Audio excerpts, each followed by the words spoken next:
So my lesson is titled, I am confident in the power of my God. And it's about, first of all, who knows what confidence means? What does it mean for confidence? So if we look in the Webster's dictionary, it means a firm belief that someone can rely on someone or something, or a firm trust. So to have confidence in the power of God means that we can trust in the power of God, that it will lead us into whatever we are pursuing, right? So how many have heard me speak before? Raise by show of hands. Okay, so if you've ever heard me speak, you know that no lesson is complete without a sports analogy, so I'm going to go ahead and get that out of the way. So in 2009, the Kansas City Royals finished with a record of 65 wins and 97 losses. So anyone that follows baseball knows that's pretty terrible. We were only 22 games behind the winning the division, so pretty bad. So that same year, in 2009, the New York Mets had a payroll of $136 million.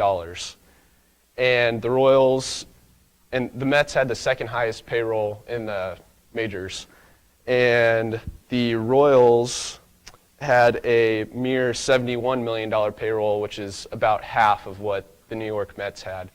So theoretically, the Mets should be able to buy twice the value of players as the Royals could, right?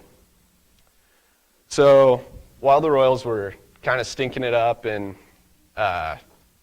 the manager, Dayton Moore, was adamant about staying true to his process. If you followed the Royals through this time, you would hear Dayton Moore often say, trust the process, trust the process.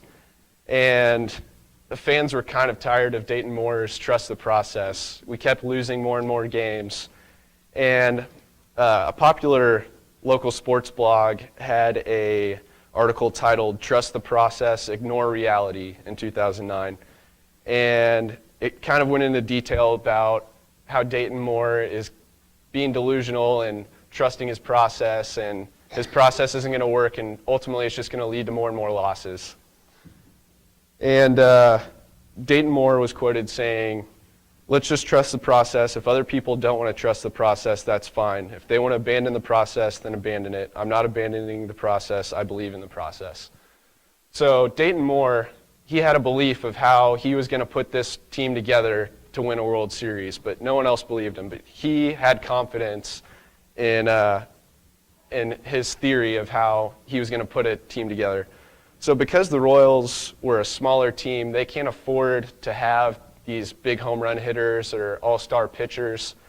So Dayton Moore had the idea of finding players that other teams ignored and picked up value that way. So he picked up defensive players and players that could run the bases really well. And those are the type of players that were often ignored in the majors and were kind of put aside. So Dayton Moore picked a lot of those guys up. And between 2006 and 2009, the following players were signed in the Royals organization. Eric Hosmer, who was a 4-time Gold Glove winner. Mike Moustakas was a 2-time All-Star. Alex Gordon was a 6-time Gold Glove winner. Greg Holland was the 2014 best relieving pitcher in the American League. Kelvin Herrera was a 2-time All-Star relief pitcher. Salvador Perez was a 5-time Gold Glove winner. So as you can see, a lot of these players would have kind of fallen by the wayside to other teams. They weren't exactly these huge home run hitting players or great starting pitchers, but Dayton Moore knew that if he trusted his process and picked these players up, that eventually it might lead to a World Series. So fast forward to 2015, and the Royals that had half the payroll of the New York Mets ended up defeating them in the World Series, right? So, and it was all done because Dayton Moore had confidence in his process and confidence that his theory about how to put together a good team with the money that they had available, that that it was going to lead to a World Series, right? Okay, so we're going to go through another example now. So raise your hand if you were born after 2004. So a lot of people in here. Okay, so keep your hands up if you've been to a Blockbuster before. You weren't born after 2004. So back in the day, back when I grew up, when I was your age, there was a place called Blockbuster. And if you wanted to rent a movie, you went to Blockbuster. You had to go to a store filled with VHS. Do you guys know what a VHS is? Okay. So there was a store full of VHS tapes, and you went to that store to go rent a movie. And back in the day, Blockbuster, it was the store to go rent a movie at. It was the Amazon of movie rentals, right? So in the year 2000, Blockbuster was worth $8.4 billion, so quite a big chunk of change. Like I said, it was a weekly ritual for a lot of people. If it was Friday, you were going to Blockbuster, you were going to bug your mom to rent this movie for you and to get a thing of candy that was just like a tube of melted sugar.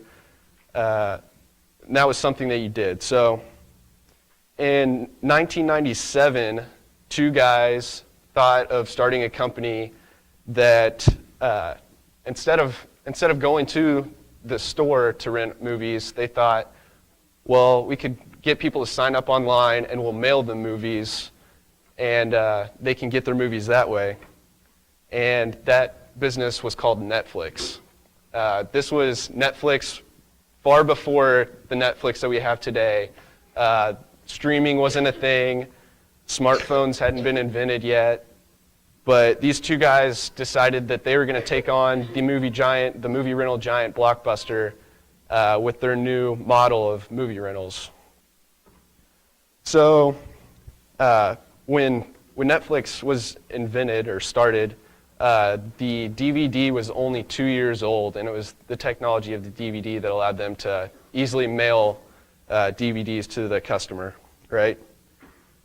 So fast forward a few years, and Netflix came to Blockbuster and said, hey, if you want to purchase us, if you want to buy us out, now's your time to do so. And Blockbuster kind of brushed them aside and didn't really think that they were worth buying. It wasn't a company that would be able to compete with a giant like Blockbuster.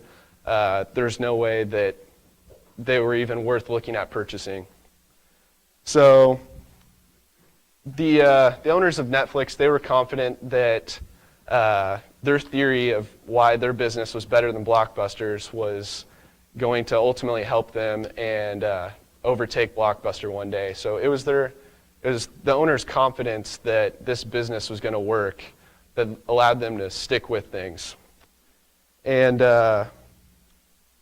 around 2010, Blockbuster actually went out of business, and Netflix is now currently worth $160 billion.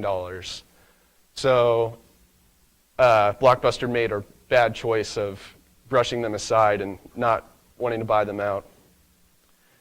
So who thinks they know what biblical story I'm going to talk about next? Anyone? Do you know? No? What do you think? Yep. So now we're going to talk about David. So if you turn over to me in 1 Samuel chapter 17, we're going to step through the story of David and Goliath. So let's see here.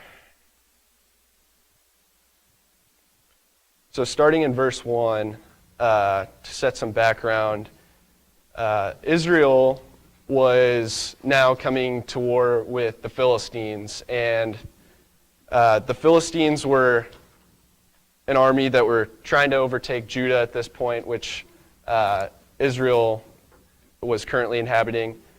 And amidst the fighting, the champion Philistine named Goliath came to give a challenge to Israel, and he said, "Give me your champion fighter to compete against me. We will fight to the death, and if I win, the Philistines will get to enslave Israel. And if I'm defeated, then Israel will get to enslave the Philistines." And this custom was known as single combat, and it was fairly common, from what I understand, at this time. And normally you pick your two best fighters to compete against each other. So twice a day for 40 days, Goliath would go to Israel in between their battles and ask for a challenger. And for 40 days, no one responded. The army of Israel was pretty afraid, and understandably so. It says here that Goliath, I can't remember how many cubits, but essentially people say that Goliath was anywhere from 7 feet tall to 9'6" tall. So he was a giant human. To put things in perspective, LeBron James is 6'8", so he would have towered over LeBron James.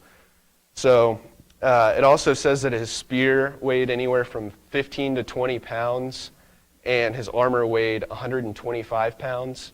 So if you just think about how big this guy must have been to wear 125 pounds of armor and to wield a spear that is up to 20 pounds, this is a large, large man. And you would not want to get in a fight with this guy. So after 40 days, we look over and we look at David. And David was, he had 3 older brothers that were fighting the Philistines at this time, but he was at home tending to his father's flock of sheep. And after these 40 days of battle, his father came to David and said, "You know, you should bring some food to your brothers to make sure that they have nourishment for their battle." So David ended up leaving his flock of sheep and going to his brothers to bring them food. So if we fast forward into verse 26, at this point, David, as he was providing food for his brothers, his 3 older brothers, David heard Goliath make his challenge again. And at this point, David's wondering, you know, I see how big this guy is, but who is he to challenge God's army?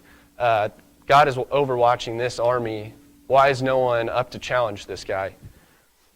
And after he says this, one of David's older brothers kind of tries to talk David down. And he's kind of, in classic older brother fashion, he's kind of like, "David, what are you doing here? Like, you just want to come see this battle. Like, you need to get along your way. You're way over your head."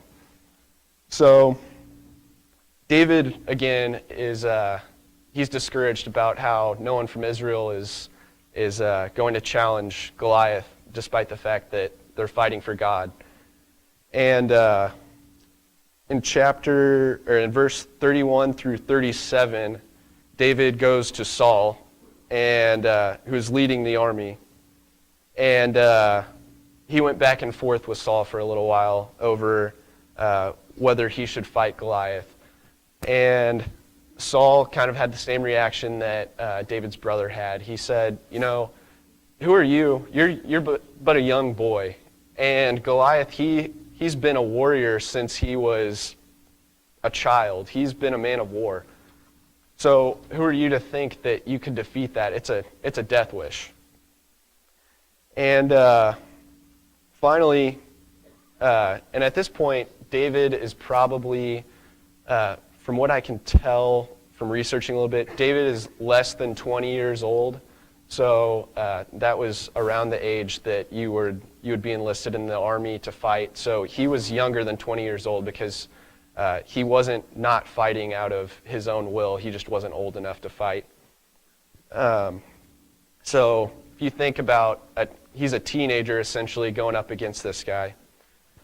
So finally he convinces Saul after David says, "You know, I've tended to these sheep and I've I fought off a bear and I fought off a lion. With God's help, I was able to slay those beasts, and with God's help, I'll be able to slay Goliath.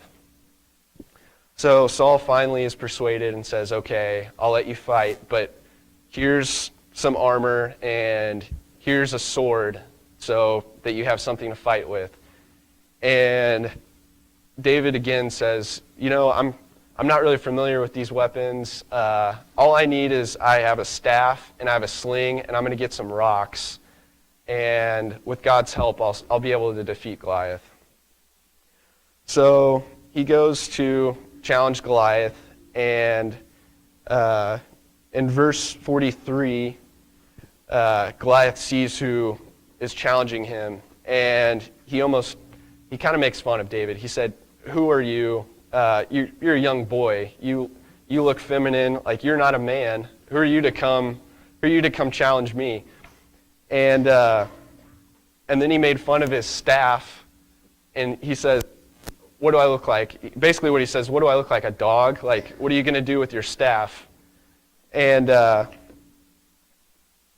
then in verse 45 through 47, David once again states the power that, or states the confidence that he has in God to deliver him from Goliath, and that with God's power, that he will deliver Goliath to David and Israel.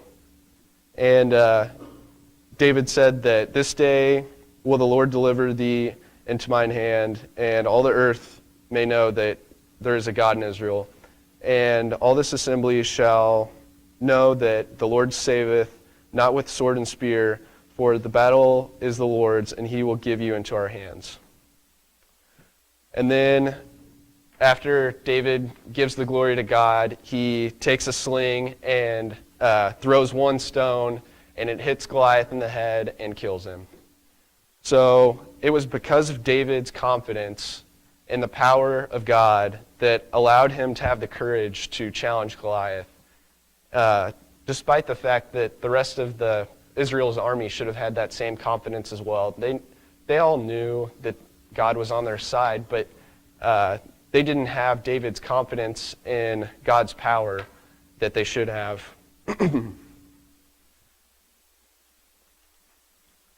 So, in conclusion, from looking from these three different accounts, it can be seen that if we have confidence in the right things, that it can allow us to do things that most others think are impossible. Having confidence alone is not enough. We have to have confidence in the right things. We need to have confidence in God's power. If you think about it, Goliath, he had confidence as well. He had confidence in his own body, his giant stature. He had confidence in that, but that wasn't the right thing to have confidence in. He should have been like David and had confidence in God's power. And it was the same with Blockbuster. They were confident that Netflix, it was too small. There was no way that they would ever catch up with them. They had confidence in the wrong thing, right? And if we have confidence in the power of God, it will never lead you astray. There's nothing negative that will ever happen from having confidence in the power of God, right? And there's countless historical examples of this. The Old Testament's filled with it, of God helping Israel escape from the Pharaoh, from enslavement, win countless battles that they should have lost.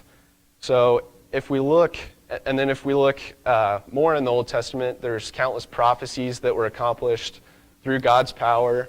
So if you just open your Bible, you can see there's plenty of evidence and reasons for us to have confidence in the power of God, right? And in the New Testament, having confidence in the power of God means that we can confess Christ is the Son of God, and that if we are baptized and we're baptized for the remission of sins and live faithfully, that God also has the power to save our souls, right? And we just need to know that, and know that if we put our confidence in God and his power, that we will all be better off for it. So, thank you.